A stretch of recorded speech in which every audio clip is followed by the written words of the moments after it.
De volta à Comic Con Experience no dia 5 de dezembro, continuamos nossa missão de mostrar um pouquinho do lado japonês da nerdice naquele imenso pavilhão, e acabamos nos perdendo pela JBC, o que você confere nesse segundo J-Boxing louco. Segundo dia de Comic Con, você acha que já viu de tudo, já passou por todos os stands, mas acredite, sempre tem uma coisinha nova para ver. E se você quiser passar um tempinho, você pode fazer o seguinte: você pode sentar no sofá do Friends para tirar foto, sentar no sofá dos Simpsons para tirar foto, sentar no trono para fingir que é importante, encarar o Batman para reafirmar que é importante, tirar foto com cosplay de Transformers gigante, comprar uma salada de fruta, abraçar a Mônica estranha, abraçar a outra Mônica estranha, atirar no zumbi do Walking Dead, ou então deixar um mangá da Panini no stand da JBC e aguardar a reação do manda-chuva da editora. Aliás, falando nisso, depois de algumas palestras, demos uma paradinha no QG da JBC para conversar um pouquinho com o gerente de conteúdo da editora, Cassius Medawar, que gentilmente respondeu algumas perguntinhas descaradamente lidas por esse repórter inexperiente. Cassius? Onde está o Cassius? Agora me lembrei. O público consumidor hoje aparentemente é bem mais sólido do que era antes. Contudo, as editoras ainda dão prioridade para lançar obras curtas e recentes, enquanto as obras antigas e grandes têm tido um menor investimento. Ainda existe uma insegurança por parte das editoras de trazer esse material mais antigo ou então mais longo? Sim, existe, porque sim, por um lado é uma verdade que o mercado está consolidado. Por outro, o momento do mercado é um momento interessante, está consolidado, você tem uma base. O que não quer dizer que qualquer coisa que você lançar vai vender. Porque hoje você tem mais de 40 mangás em banca. Então a concorrência é grande, e a concorrência do mangá, ou do quadrinho em geral, não é só com outros mangás e quadrinhos, é com todo o resto multimídia. Você concorre com game, você concorre com a TV a cabo, com o celular. Então, para a pessoa parar de comprar uma revista é muito fácil. No mês seguinte ela compra um, no mês seguinte ela não tem dinheiro. Várias outras coisas que podem acontecer. Ela quer comprar um celular, ela quer comprar um game. Então, por mais consolidado que seja o mercado, hoje em dia é muito mais difícil você escolher e saber que obras você vai lançar e vai conseguir chegar ao final. A JBC tem por política tentar evitar o máximo possível o cancelamento de obras. Isso ocorreu uma vez com o Futari, que a gente não conseguiu evitar, mas a gente tem por política tentar não cancelar nada. Então, o nosso planejamento é em cima de lançar coisas que não nos deem prejuízo, porque no final as editoras são empresas e se a gente começar a acumular prejuízos, a gente não vai conseguir lançar mais nada. Então, é difícil você apostar em algo muito longo que você não sabe o que vai acontecer daqui 2, 3 anos. Vocês podem perceber que em 3 meses o dólar foi de 2,17 para 2,60. Isso impacta totalmente em todos os nossos contratos. Então é complicado você apostar em coisas muito longas sem saber o que vai acontecer lá na frente. Então você tem uma base, mas a base não quer dizer que milhões compram mangá. Mesmo que o título seja, de certa forma, clássico e conhecido do público, como por exemplo o Dragon Quest, o Fly, que passou um tempo atrás, teve um certo sucesso, tem um certo reconhecimento, mas nenhuma editora trouxe até agora. Mesmo esses títulos, porque você nunca sabe quem vai comprar. A pessoa, a coisa, o título ser famoso na internet, ou etc e tal, não é sinônimo de venda. Tem muitos casos já que a gente vê de gente que pede coisa, títulos muito pedidos, tal, você traz e isso não se reverte em vendas. Então não dá só pra gente se basear não, os fãs tem tal, você não sabe quem vai comprar no fim das contas. A pessoa falar que vai comprar e comprar de verdade são duas coisas bem diferentes. Eu acho que talvez até no futuro a gente pode caminhar para tentar criar algo diferente, não como são os catarses da vida e tal, mas de repente alguma coisa parecida de você falar, vamos botar na internet, vocês querem isso aqui? Então vamos ver quantos querem, quantos vão já fazer a sua assinatura, e aí a gente busca e publica. eu acho que talvez no futuro isso pode vir a acontecer. Você garantir que as pessoas vão comprar. Porque você não sabe, você não tem como ter certeza. Esse é o grande problema. Há um tempo atrás foi comentado no Rexim Mais que a JBC estaria pensando em uma solução para o mangá via internet. Em que ponto isso anda? Quando você diz mangá via internet, você diz o digital mesmo, né? Então, na verdade, não é exatamente uma solução. O que acontece é que a gente está antenado com isso, a gente está indo atrás de plataformas que a gente possa ou desenvolver a nossa própria ou comprar uma pronta que tenha segurança. O grande problema é que todos os nossos mangás são licenças.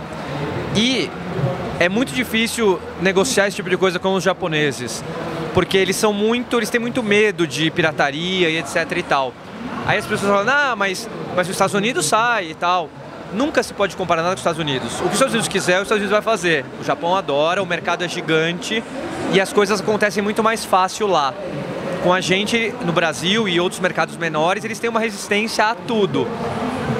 Então, assim, a gente já vem conversando, mas não é uma coisa que eu posso te dizer, olha, ano que vem já vai ter. Não sei. Pode acontecer ano que vem, pode ser daqui 2, 3 anos. Porque não depende só da gente, depende também do empregador, do japonês. Entendi.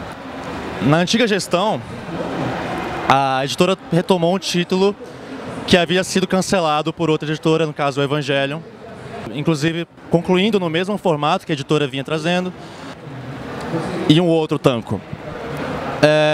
Você pensa em continuar ou relançar obras esquecidas por outras editoras pro ano que vem? Isso é sempre muito difícil, né? Tudo tem que ser avaliado caso a caso. O caso de Evangelion, quando a JBC pegou, eu ainda não trabalhava lá, mas eu sei que muitas coisas pesaram. Não ser um título também imenso, né? É muito mais difícil, por exemplo, você decidir retomar One Piece, que é uma obra que eu amo, eu lancei na Conrad, eu adoro, só que você não sabe para onde vai, você sabia que tinha um histórico de uma venda não tão boa na Conrad, e você relançar Evangelion, que por mais que tivesse em hiato e tal, você sabia que em algum momento ele ia acabar, ou ele ia morrer e não ia acabar, mas era muito mais fácil de relançar. Mas mesmo Evangelion não foi uma decisão fácil, porque a JBC, eu não estava lá também, mas eu sei a história, decidiu continuar também o da Conrad. E, de verdade, os tancos da Conrad dão prejuízo pra gente. A gente lança porque pra gente era importante que as pessoas pudessem terminar a coleção. Então, a gente se comprometeu a fazer e a gente fez até o fim. Então, assim, tem outra coisa. No caso da Conrad, é uma editora que acabou. Tá ali e tal. Não, de verdade, né? Se não acabou, vai acabar. Acho que todo mundo sabe que não vai ter daqui a pouco, né? Tá caminhando pra... Ela foi comprada, virou um selo de uma outra editora, que é a IBEP. É mais fácil você também comprar e continuar um título de alguém que já acabou, do que de repente alguém que alguém cancelou e você vai... Então, é muito difícil dizer, não, nós vamos pegar outros títulos, que pode acontecer. A gente gostaria de... Mas depende de o título estar livre de verdade, da editora japonesa querer lançar de novo, porque às vezes eles não querem. Às vezes porque foi interrompido por causa do distrato, às vezes eles não querem. Então tem muita coisa envolvida em relançar um título que foi cancelado por outra editora. A conclusão do Rurouni Kenshin e de Love Hina tá próxima. A editora já tem em mente algum relançamento de uma antiga obra sua, ou a prioridade para esses lotes serão títulos inéditos? A gente já tem umas ideias aí de relançamento, mais alguma coisa para o ano que vem. Mas a gente... eu nem posso falar porque a gente não tem nada fechado ainda. A gente precisa de contrato, mas a gente sim já está estudando mais pelo menos 1 ou 2 relançamentos para o ano que vem. Porque a gente pretende pelo menos ter essa média de 2 a 3 por ano. A gente não tem como também... As pessoas falam, mas por que vocês não relançam tal, Exholic, Chobits, Hellsing, como falaram na palestra, tal. Pô, a gente não tem como relançar tudo. Inuyasha, Shaman King... Calma, gente. A gente já foi acusado no ano passado de, não, vocês só relançam. Também não é verdade. A É 3, 4, às vezes 2. Então a gente tem que balancear lançamentos com relançamentos para que tenha, claro, muito mais obras novas. Mas sim, a gente pretende dar continuidade a relançamentos, não pretendemos parar. A gente acha que faz todo sentido relançar nossas coisas antigas. Ok, você falou ali do Shaman King, ele teve um final verdadeiro lançado depois que a série já tinha sido publicada por inteira pela JBC. Existem planos de trabalhar essa versão encadernada nova no país? Assim, se houver um relançamento? Então, o ponto é exatamente esse que você tocou. Eu não tenho certeza ainda como a gente conseguiria fazer um relançamento de Shaman King, que é uma obra um pouco longa. Esse é o problema dela, para relançamento. Mas sim, a gente estuda se a gente conseguir relançar Shaman King, obviamente, com o final tem que ser. É óbvio, né? Um relançamento tem que ter alguma coisa a mais. No mínimo, um papel melhor, um formato diferente. No máximo, extras que não foram publicados da primeira versão. Sim. Super 11, ele tá perto de acabar? Tá perto mesmo? Tá perto de acabar? 34. Ele marca uma nova empreitada da JBC, que é rumo a explorar um novo mercado no Brasil. Qual é o balanço desse projeto até então? E se em 2015 a gente pode esperar o lançamento de outro mangá infantil? Vou começar pelo final. Não sei. A gente ainda não sabe. Há a possibilidade de talvez o lançamento de outro mangá infantil, mas de novo, o problema é que não depende só da gente, né? Às vezes tem coisas, pode parecer, as pessoas às vezes não acreditam, mas tem muito mangá que os caras às vezes não licenciam. A gente queria lançar X, Pokémon, que já está sendo lançado. Digamos que fosse Pokémon. Não, Pokémon a licença não está liberada para o Brasil, para a América Latina. Isso acontece muito. Então, às vezes a gente tem ideia de lançar alguma coisa, a gente não pode porque não tem licença para o Brasil. E acontece, não tem, acabou. Pode ser que abra um dia. Então tem isso, tudo isso depende. Agora, o balanço do Super 11 eu te diria que até agora pelo menos, é um balanço médio. A gente gostou muito de ter lançado uma coisa diferente, num formato diferente, um mangá de futebol.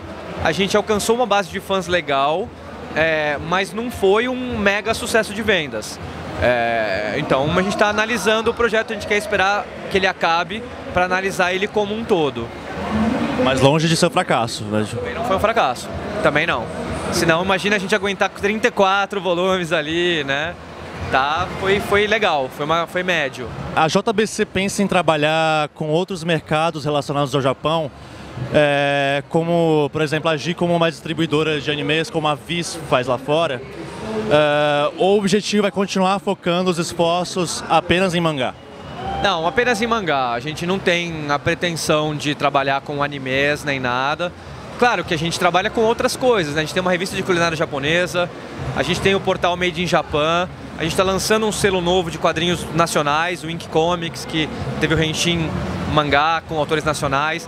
Então a gente vai focar provavelmente sim em outros quadrinhos também, não só japoneses, mas talvez a gente tenha outras revistas de outras coisas, mas não, com coisas muito fora do nosso mercado a gente não pretende. Há um tempo atrás, se falou muito na internet sobre a tradução e adaptação de Fairy Tail, ter sido feita pelo dublador Guilherme Briggs, que ele colocou toda a sua peculiaridade característica da dublagem no texto do mangá, o que gerou reprovação de muita gente. Depois desse caso, percebe-se que a editora se focou em fazer traduções bastante didáticas, como a gente pode ver no relançamento do Yu Yu Hakusho, que tem menos trejeito da dublagem, como teve na primeira publicação. Existe essa preocupação de ser totalmente fiel ao original, ou os tradutores têm liberdade com o texto? Eu acho que são duas coisas diferentes aí. Não houve mudança por causa do Fairy Tail. Eu acho que isso foi um caso, foi lá atrás. O que acontece é que você vai passando por mudanças editoriais. A JBC teve uma mudança muito grande. O Marcelo saiu, eu entrei. Cada um tem a sua política. Como a Panini tem um jeito diferente de traduzir, a New Pop tem um jeito diferente de traduzir, cada um tem uma preferência, né? A gente, inclusive, estamos fazendo essa entrevista logo depois de uma mesa enorme de tradução, a gente falou muito disso, né? a gente tem sim uma política de tentar ficar o mais próximo possível do original, é uma coisa que eu gosto, mas ao mesmo tempo adaptando isso para que o maior número de pessoas entenda. Se existe uma palavra em português, a gente sempre prefere colocar. É um exemplo que o Thiago usou lá, que é o senpai. Na tradução antiga de Love Hina era senpai. Na tradução agora, veterano.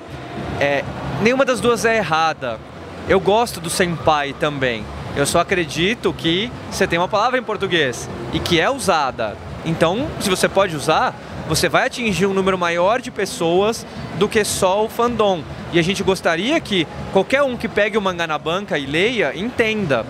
Então essa é a nossa política, é ficar o mais próximo possível do original, mas adaptando para que o maior número de pessoas entenda. Se há palavras em português, a gente quer usar, mas a gente sempre tenta buscar que tenha lá o que o autor quis para a obra. Para fechar aqui, eu sei que você não vai vazar nenhum título pra gente, mas então eu vou fazer uma perguntinha pessoal. Algum título inédito que você, Cassius, gostaria de lançar ou relançar? Deixa eu pensar. Um título inédito que eu gostaria de lançar... Eu gostaria muito de lançar o One Punch Man. Eu adoro o One Punch Man e tem poucos volumes ainda no Japão e eu escolhi de propósito te falar desse porque é um título que eu pensei há pouco tempo em uma outra resposta que eu te dei. O One Punch Man é um título que o autor, por enquanto, não quer licenciar para fora do Japão. Eu já falei com os caras desde o ano passado e, por enquanto, não quer. Não querem ganhar dinheiro, né? Na verdade, o que acontece não é exatamente isso. Claro que todo dinheiro é dinheiro, mas como eu te falei, o nosso mercado, em comparação ao mercado japonês e americano, é um grão de areia. Então, por mais que qualquer dinheiro é dinheiro, se o cara não quiser, ele não precisa disso. Entendeu? Esse é o ponto. Se o cara já tem tanto dinheiro que ele está ganhando lá, ele não precisa. Então, às vezes, eles acham que é dor de cabeça, que ele tem que... Eu não sei, isso eu estou tergiversando. Que talvez ele tenha que provar mais, talvez ele... Não sei o porquê da coisa. Ou ele quer ter mais controle sobre a obra dele. Mas, às vezes, eles não querem. Tá aí a Naoko Takeuchi que não me deixa mentir. Você acha que ninguém queria lançar Sailor Moon no Brasil? Todo mundo queria. E uma das coisas que fez a JBC ganhar, como eu já contei em outras histórias, foi há 12 anos pedir todo ano no Japão. Mas ela não queria, não quero mais, e pronto. Então os caras, eles têm muito controle sobre a obra deles. Então se ele não quer, não quer. A não ser que os Estados Unidos queiram publicar. Aí ele não tem controle sobre a obra dele, porque aí vai ser milhões e a editora vai falar, meu, vamos vender e acabou. Ou talvez a França, que é um mercado muito grande também. Então é isso. Então podem aguardar o One Punch Man na JBC. E eu convenço os japoneses a lançar. Tá certo, muito obrigado. Meu amigo Cassius, chegou a hora de você se transformar numa estrela.